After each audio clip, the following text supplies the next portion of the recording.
जो राजा हैं जगन्नाथपुरी के, इनके बगीचा में खूब सुंदर सुंदर कटहल होते हैं। और देखो ये हम हमारे लिए भोग लगाने भेजते नहीं है, हमको कटहल खाने का मन कर रहा है, कटहल की चोरी करके आएंगे।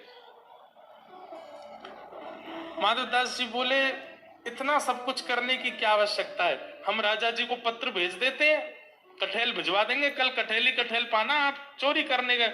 अरे माधवदास फिर तुम वही बात कर रहे हो, तुम कटहल मंगाओ, चलो कह दो राजा से कल एक कटहल भेजे।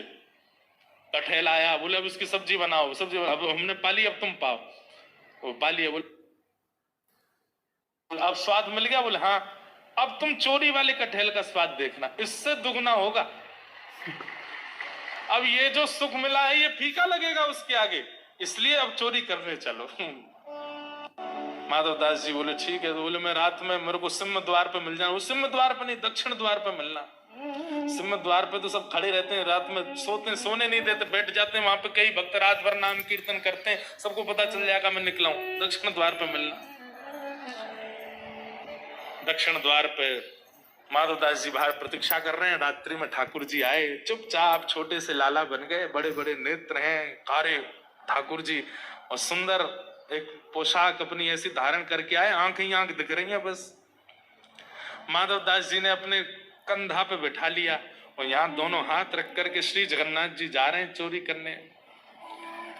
राजा के बगीचा में पहुंचे,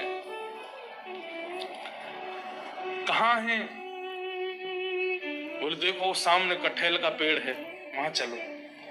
पहुंच गए बगीचा में, अंदर जाकर के जगन्नाथ जी उतर गए नीचे। ठाकुर जी बोले अब ऊपर चढ़ना पड़ेगा, ऊपर से कटहल तोड़नी पड़ेगी।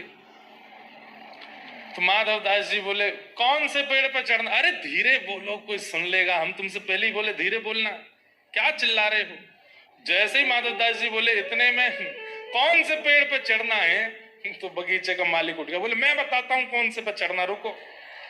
डंडा लेकर के, कहां हो तुम? अब जगन्नाथ जी मुख बंद करे, माधवदास जी को छुपा में बोले कि इतना तेज क्यों बोलते हो, पहले ही कहा था आवाज नहीं करनी, देखो आ रहा है, ढूंढ रहा है हमको। छुप के खड़े हो गए, बगीचा में घूम के चला गया, वो उसको नहीं मिले। माधवदास जी बोले अब क्या करना है? बोले देखो पेड़ के ऊपर हम